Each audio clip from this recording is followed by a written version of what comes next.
السلام علیکم everyone and welcome back to my channel. تو آج ہم ایک ایسی نظم کی تشریح کرنے جا رہے ہیں جو معاشرے کے ایک نہایت ہی اہم موضوع پر روشنی ڈالتی ہے۔ اس نظم کا عنوان ہے عورت۔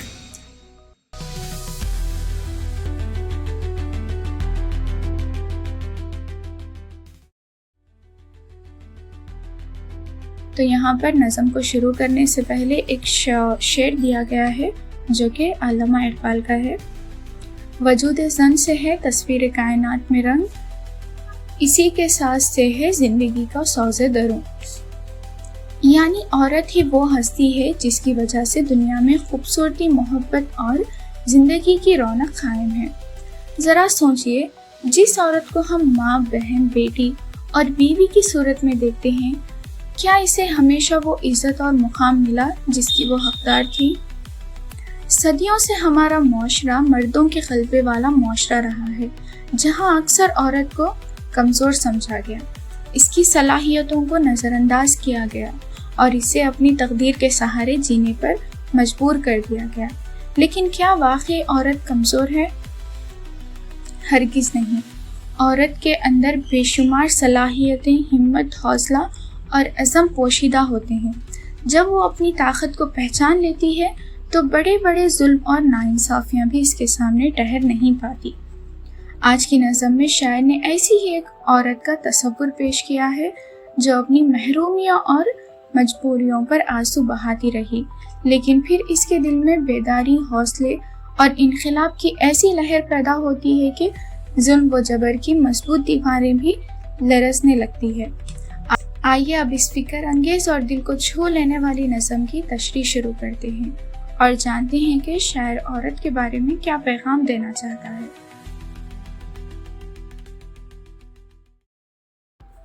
اس نظم کو سمجھتے وقت ہمیں یہ بات ذہن میں رکھنی چاہیے کہ شاعر عورت کو مرد کے خلاف نہیں کھڑا کر رہا، بلکہ مرد کے شانہ بشانہ چلنے کا پیغام دے رہا ہے۔ آئیے اب ہم اس نظم کے پہلے بند کی طرف چلتے ہیں۔ قلب ماحول میں لرزاں شرر جنگ ہے آج۔ تو شاعر کہتا ہے کہ آج کا ماحول تبدیلیوں سے گزر رہا ہے، ہر طرف نئے خیالات جنم لے رہے ہیں، لوگ اپنے حقوق کے لیے آواز اٹھا رہے ہیں اور معاشرہ پرانی سوچ سے نکل کر نئے دور کی طرف بڑھ رہا ہے۔ یہی تبدیلیاں شاعر نے شرر جنگ یعنی چنگاریوں سے تعبیر کی ہے۔ پھر کہتا ہے حوصلے وقت کے اور زیست کے ایک رنگ ہے آج۔ یہاں شاعر کہتا ہے کہ آج کے دور میں زندگی کے میدان میں مرد اور عورت دونوں کے حوصلے ایک جیسے ہیں۔ صلاحیت کسی ایک جنس کی میراث نہیں۔ اگر مرد ترقی کر سکتا ہے تو عورت بھی کر سکتی ہے، اگر مرد خواب دیکھ سکتا ہے تو عورت بھی دیکھ سکتی ہے۔ شاعر یہاں مساوات کا پیغام دیتا ہے اور کہتا ہے آپ گینوں میں تپا ولولہ سنگ ہے آج۔ تو آپ گینا شیشے کو کہتے ہیں۔ شیشہ بظاہر کیا ہوتا ہے؟ نازک ہوتا ہے، لیکن شاعر کہتا ہے کہ آج انہی نازک دکھائی دینے والی ہستیوں کے اندر پتھر جیسا مضبوط جذبہ پیدا ہو چکا ہے، اور یہاں عورت کی اندرونی طاقت کی طرف اشارہ ہے۔ پھر شاعر کہتا ہے حسن اور عشق ہم آواز و ہم آہنگ ہے آج۔ تو اس مصرعے میں شاعر کہتا ہے کہ خوبصورتی اور جذبہ دونوں ایک دوسرے کے ساتھ قدم ملا کر چل رہے ہیں، یعنی عورت صرف حسن کا نام نہیں بلکہ جذبہ، فکر اور عمل کا بھی نام ہے۔ پھر وہ بولتا ہے جس میں جلتا ہوں اسی آگ میں جلنا ہے تجھے۔ تو یہ نظم کا ایک بہت طاقتور مصرعہ ہے۔ شاعر عورت سے کہتا ہے جس جدوجہد، محنت اور قربانی کے راستے پر میں چل رہا ہوں، تمہیں بھی اسی راستے پر چلنا ہوگا۔ زندگی میں کامیابی آسانی سے نہیں ملتی، اس کے لیے محنت، قربانی اور مسلسل جدوجہد ضروری ہے۔ پھر وہ بولتا ہے اٹھ میری جان، میرے ساتھ ہی چلنا ہے تجھے۔ تو یہ پوری نظم کا مرکزی پیغام ہے۔ شاعر عورت کو بیدار کر رہا ہے، گویا وہ کہہ رہا ہے اب صرف تماشائی بن کر نہ بیٹھو، اب خود کو پہچانو، اپنی صلاحیتوں پر یقین کرو اور معاشرے کی تعمیر میں اپنا کردار ادا کرو۔ تو اس پورے بند میں شاعر نے یہ بتایا ہے کہ دنیا بدل رہی ہے، حالات بدل رہے ہیں اور سوچ بدل رہی ہے۔ ایسے وقت میں عورت کو بھی آگے بڑھنا چاہیے۔ وہ کمزور نہیں بلکہ مضبوط ارادوں کی مالک ہے۔ اسی لیے شاعر اسے بار بار آواز دیتا ہے، اٹھ میری جان میرے ساتھ ہی چلنا ہے تجھے۔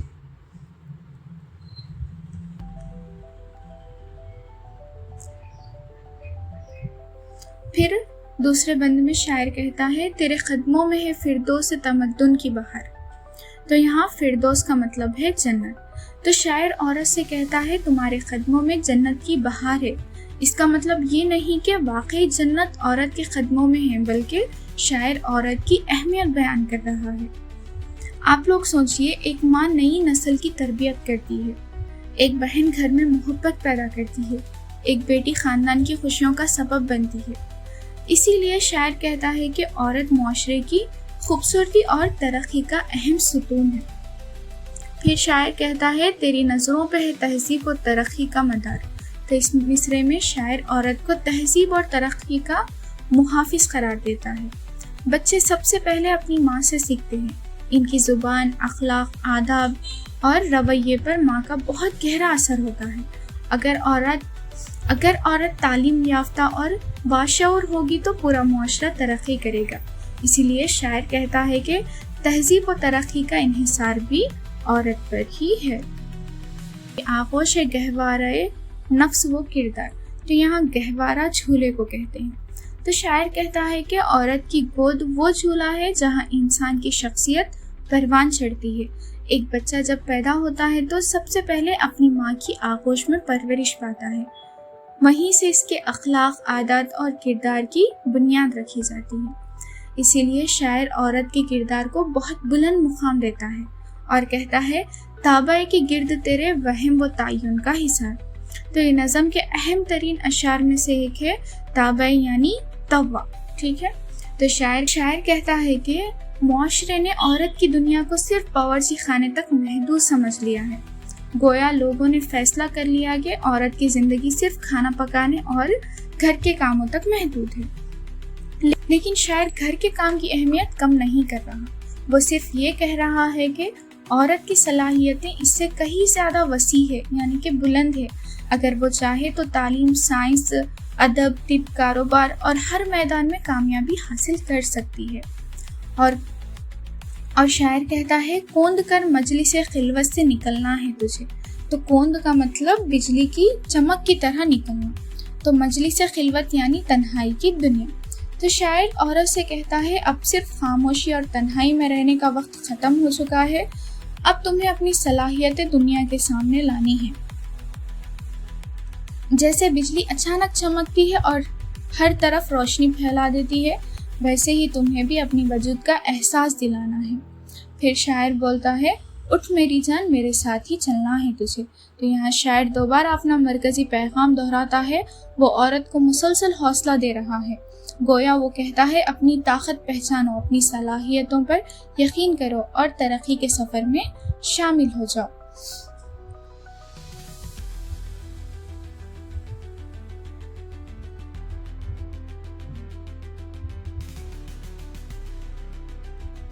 پھر شاعر آگے کہتا ہے، تو کہ بے جان کھلونوں سے بہل جاتی ہے۔ تو یہاں شاعر عورت کی فطری کمزوری بیان نہیں کر رہا، بلکہ اس سماج پر تنقید کر رہا ہے جس نے عورت کو چھوٹی چھوٹی چیزوں میں الجھا رکھا ہے۔ گویا شاعر کہتا ہے کہ تمہیں اصل مسائل سے دور رکھا گیا، تمہیں بڑے خواب دیکھنے کے بجائے معمولی چیزوں میں مصروف کر دیا گیا اور تمہاری توجہ زندگی کے بڑے مقاصد سے ہٹا دی گئی۔ اور کہتا ہے کہ تپتی سانسوں کی حرارت سے پگھل جاتی ہے۔ تو اس مصرعے میں شاعر عورت کی نرم دلی اور حساس طبیعت کا ذکر کرتا ہے۔ عورت محبت، شفقت اور جذبات رکھتی ہے، لیکن شاعر یہ بھی اشارہ دیتا ہے کہ صرف جذبات پر زندگی نہیں گزاری جا سکتی، انسان کو مضبوط ارادوں کی بھی ضرورت ہوتی ہے۔ اور وہ کہتا ہے، پاؤں جس راہ میں رکھتی ہے پھسل جاتی ہے۔ تو یہ مصرعہ عورت کی زندگی میں آنے والی رکاوٹوں کی طرف اشارہ کرتا ہے۔ شاعر کہتا ہے کہ جب عورت آگے بڑھنے کی کوشش کرتی ہے تو اسے مختلف مشکلات کا سامنا کرنا پڑتا ہے۔ کبھی سماج مخالفت کرتا ہے، کبھی لوگ اس کی حوصلہ شکنی کرتے ہیں، اور کبھی غلط رسم و رواج اس کے راستے میں آ جاتے ہیں، اور اسی وجہ سے اس کے قدم بار بار لڑکھڑاتے ہیں۔ اور شاعر بولتا ہے، بن کے سیماب ہر ایک ظرف میں ڈھل جاتی ہے، تو سیماب یعنی کہ پارا، ٹھیک ہے، جو مرکیوری ہوتا ہے اسے سیماب کہا جاتا ہے۔ تو پارا ایک ایسی چیز ہے جو کسی بھی برتن میں فوراً اپنی شکل بدل لیتا ہے۔ تو شاعر کہتا ہے کہ عورت اکثر دوسروں کی مرضی کے مطابق خود کو بدل لیتی ہے، کبھی خاندان کی خواہشات کے مطابق، کبھی سماج کے دباؤ کے مطابق، تو کبھی لوگوں کی توقعات کے مطابق، لیکن شاعر چاہتا ہے کہ عورت اپنی الگ پہچان بھی قائم کرے۔ پھر شاعر کہتا ہے زیست کے آہنی سانچے میں بھی ڈھلنا ہے تجھے۔ تو یہ اس بند کا سب سے اہم مصرع ہے۔ آہنی سانچہ یعنی لوہے جیسا مضبوط قالب۔ شاعر کہتا ہے زندگی صرف نرمی اور جذبات کا نام نہیں، زندگی میں مشکلات، امتحانات اور چیلنجز بھی آتے ہیں، اسی لیے عورت کو مضبوط بننا ہوگا، اسے ایسا کردار پیدا کرنا ہوگا جو مشکلات کے سامنے نہ ٹوٹے۔ پھر شاعر کہتا ہے اٹھ میری جان میرے ساتھ ہی چلنا ہے تجھے۔ تو یہاں شاعر پھر عورت کو حوصلہ دیتا ہے، گویا وہ کہہ رہا ہے تم کمزور نہیں، تم میں طاقت موجود ہے، صرف خود پر یقین کرنے کی ضرورت ہے۔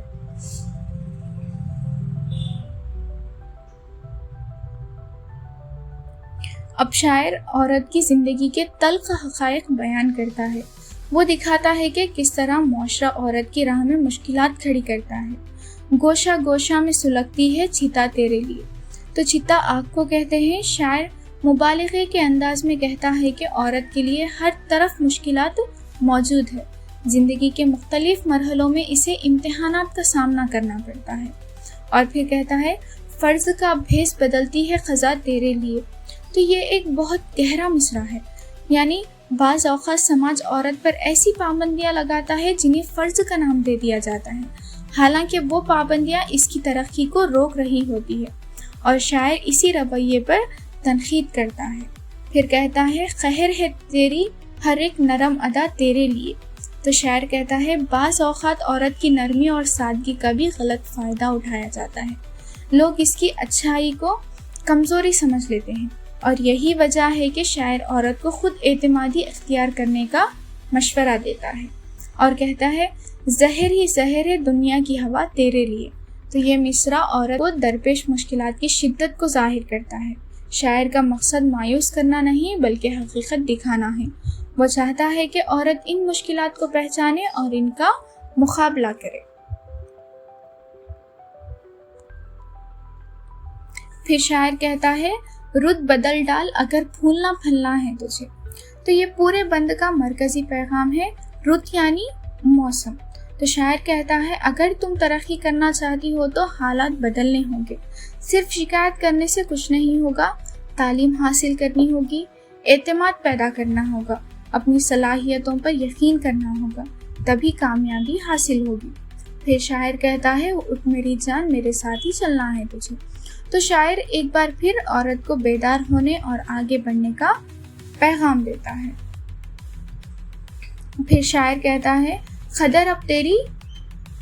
قدر اب تک تیری تعریف نے جانی ہی نہیں۔ تو اب شاعر کہتا ہے قدر اب تک تیری تعریف نے جانی ہی نہیں۔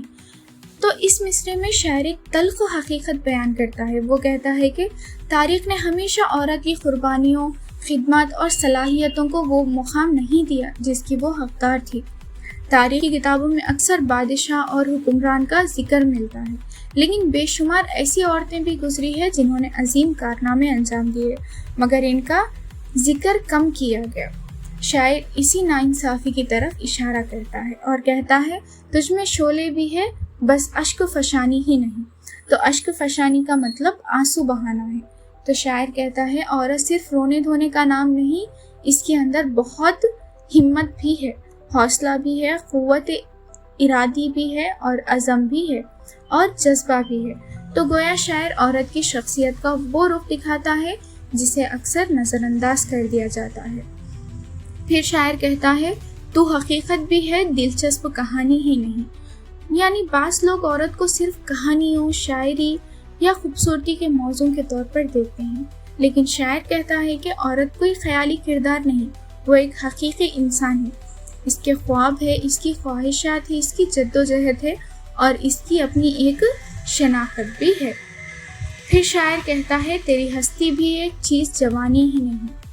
تو یہ بہت اہم مصرع ہے۔ شاعر اس سوچ کو رد کرتا ہے جو عورت کی اہمیت کو صرف اس کی ظاہری خوبصورتی یا جوانی سے جوڑتی ہے۔ وہ کہتا ہے کہ عورت کی اصل ترقی اس کے علم، کردار، سوچ، محنت اور خدمات میں ہے۔ جوانی تو زندگی کا ایک مرحلہ ہے، لیکن شخصیت اور کردار پوری زندگی کا ساتھ ہے۔ پھر کہتا ہے اپنی تاریخ کا عنوان بدلنا ہے تجھے۔ تو یہ پوری نظم کے اہم ترین اشعار میں سے ایک ہے۔ شاعر عورت سے کہتا ہے اگر ماضی میں تمہیں کمزور سمجھا گیا تو اب مستقبل بدل دو، اگر تمہیں پیچھے رکھا گیا تو اب آگے بڑھو، اگر تمہیں خاموش رکھا گیا تو اب اپنی آواز بلند کرو۔ گویا شاعر عورت کو اپنی قسمت خود لکھنے کی دعوت دے رہا ہے۔ پھر اب شاعر علمی قدم اٹھانے کی بات کرتا ہے۔ شاعر کہتا ہے صرف خواب دیکھنا کافی نہیں ہوتا، ترقی کے لیے عملی جدوجہد بھی ضروری ہوتی ہے۔ اس لیے شاعر اگلے اشعار میں عورت کو مختلف قسم کی پابندیوں سے نکلنے کا مشورہ دیتا ہے۔ شاعر کہتا ہے توڑ کر رسم کا بت بند قدامت سے نکل۔ تو بت سے مراد یہاں پرانی اور غلط رسمیں ہیں، قدامت سے مراد فرسودہ سوچ ہے۔ تو شاعر کہتا ہے ان رسم و رواج سے باہر نکلو جو ترقی کی راہ میں رکاوٹ بن جائے۔ ہر پرانی چیز بری نہیں ہوتی، لیکن جو چیز انسان کی ترقی روک دے اسے بدل دینا چاہیے۔ اور شاعر کہتا ہے ضعف عشرت سے نکل، وہم نزاکت سے نکل۔ تو یہ مصرع بہت گہرا ہے۔ شاعر عورت کو نصیحت کرتا ہے کہ خود کو صرف نازک اور کمزور نہ سمجھو۔ زندگی صرف آرام اور آسائش کا نام نہیں، کامیابی کے لیے محنت، جدوجہد اور مضبوطی ضروری ہے۔ اور کہتا ہے نفس کے کھینچے ہوئے حلقے عظمت سے نکل۔ تو شاعر یہاں غرور اور چھوٹی برتری سے بچنے کا مشورہ دیتا ہے۔ انسان کو اپنی صلاحیتوں پر اعتماد ہونا چاہیے، لیکن تکبر نہیں ہونا چاہیے۔ اصل عظمت خدمت، علم اور کردار میں ہوتی ہے۔ پھر شاعر کہتا ہے قید بن جائے محبت تو محبت سے نکل۔ تو یہ نظم کا ایک انتہائی خوبصورت اور فکر انگیز مصرع ہے۔ شاعر یہ نہیں کہتا ہے کہ محبت بری چیز ہے، بلکہ وہ کہتا ہے کہ اگر کوئی تعلق انسان کی آزادی، عزت اور ترقی کو روکنے لگے تو وہ محبت نہیں بلکہ قید بن جاتا ہے۔ محبت ہمیشہ ترقی، اعتماد اور احترام سکھاتی ہے۔ پھر شاعر کہتا ہے راہ کی خار ہی کیا، گل بھی کچلنا ہے تجھے۔ تو خار یعنی کہ کانٹے اور گل یعنی کہ پھول۔ تو شاعر کہتا ہے کہ کامیابی کے راستے میں صرف مشکلات ہی نہیں آتی، بلکہ بعض اوقات دلکش چیزیں بھی انسان کو منزل سے دور کر دیتی ہے۔ اسی لیے انسان کو ہر اس چیز سے بچنا چاہیے جو اس کی ترقی میں رکاوٹ بنے، چاہے وہ مشکل ہو یا بظاہر خوبصورت۔ پھر شاعر کہتا ہے اٹھ میری جان، میرے ساتھ ہی چلنا ہے تجھے۔ یہاں شاعر ایک بار پھر عورت کو آگے بڑھنے، خود اعتمادی پیدا کرنے اور اپنی تقدیر بدلنے کا پیغام دیتا ہے۔ پھر آگے شاعر کہتا ہے توڑ یہ عزم شکن، دغدغے سندھ بھی توڑ۔ تو عزم شکن کا مطلب ہے وہ چیز جو انسان کے حوصلے کو توڑ دیتی ہے، اور دغدغے یعنی خوف، پریشانی یا وسوسہ۔ تو شاعر عورت سے کہتا ہے ان تمام خوفوں اور پریشانیوں کو توڑ دو جو تمہیں آگے بڑھنے سے روکتی ہے۔ اکثر انسان کی سب سے بڑی رکاوٹ دوسروں سے زیادہ اس کے اپنے خوف ہوتے ہیں۔ پھر شاعر کہتا ہے تیری خاطر ہے جو زنجیر وہ سوگند بھی توڑ۔ تو یہاں شاعر کہتا ہے اگر کوئی وعدہ، رسم یا پابندی تمہاری ترقی روک رہی ہے تو اس سے آزاد ہو جاؤ۔ شاعر ظلم، ناانصافی اور جبر کے خلاف آواز اٹھانے کا یہاں پہ درس دیتا ہے، اور کہتا ہے توق یہ بھی ہے زمرد کا گلوبند بھی توڑ۔ توق یہ بھی ہے زمرد کا گلوبند بھی توڑ۔ تو توق زنجیر کو کہتے ہیں اور گلوبند خوبصورت ہار کو کہتے ہیں۔ تو شاعر ایک بہت خوبصورت مثال دیتا ہے۔ وہ کہتا ہے کہ زنجیر چاہے لوہے کی ہو یا ہیرے جواہرات سے بنی ہو، زنجیر آخر زنجیر ہی ہوتی ہے۔ اسی طرح بعض پابندیاں بظاہر بہت خوبصورت نظر آتی ہیں، لیکن حقیقت میں وہ آزادی چھین لیتی ہے۔ اور شاعر کہتا ہے توڑ پیمانہ مردان خردمند بھی توڑ۔ توڑ پیمانہ مردان خردمند بھی توڑ۔ تو یہاں پیمانہ معیار کو کہتے ہیں۔ شاعر کہتا ہے عورت کو صرف ان پیمانوں پر خود کو نہیں پرکھنا چاہیے جو دوسروں نے اس کے لیے بنائے ہیں، اسے اپنی صلاحیتوں اور اپنی شناخت کو خود پہچاننا چاہیے۔ اور پھر شاعر کہتا ہے بن کے طوفان چھلکنا ہے ابلنا ہے تجھے۔ تو یہ نظم کا سب سے طاقتور مصرعوں میں سے ایک ہے۔ شاعر عورت سے کہتا ہے کہ اب خاموش نہ رہو، اپنی صلاحیتوں کو سامنے لاؤ، اپنی آواز بلند کرو، اپنے خوابوں کے لیے جدوجہد کرو۔ طوفان یہاں طاقت، حوصلے اور انقلاب کی علامت ہے۔ پھر شاعر کہتا ہے اٹھ میری جان میرے ساتھ ہی چلنا ہے تجھے۔ تو شاعر ایک مرتبہ پھر اپنا مرکزی پیغام دہراتا ہے، گویا وہ عورت کا ہاتھ پکڑ کر اسے آگے بڑھنے کی دعوت دے رہا ہو۔ اب شاعر عورت کی عظمت بیان کرتا ہے۔ یہ نظم کا وہ حصہ ہے جہاں شاعر عورت کی ہمت افزائی اپنے عروج پر لے جاتا ہے۔ کہتا ہے تو فلاطون و ارسطو ہے تو زہرہ پروین۔ تو فلاطون اور ارسطو دنیا کے عظیم فلسفی تھے۔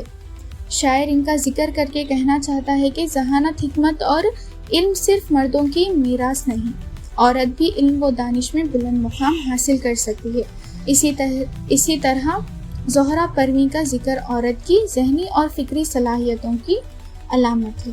پھر وہ کہتا ہے تیرے قبضے میں ہے گردوں، تیری ٹھوکر میں ہے زمین۔ تو شاعر یہاں کہتا ہے تو یہاں گردوں یعنی آسمان۔ تو شاعر مبالغے کے انداز میں عورت کے بے پناہ صلاحیتوں کو بیان کرتا ہے۔ وہ کہتا ہے کہ اگر تم اپنی طاقت پہچان لو تو تمہارے لیے کوئی منزل ناممکن نہیں۔ ہاں اٹھا جلد اٹھا پائے مقدر سے جبی۔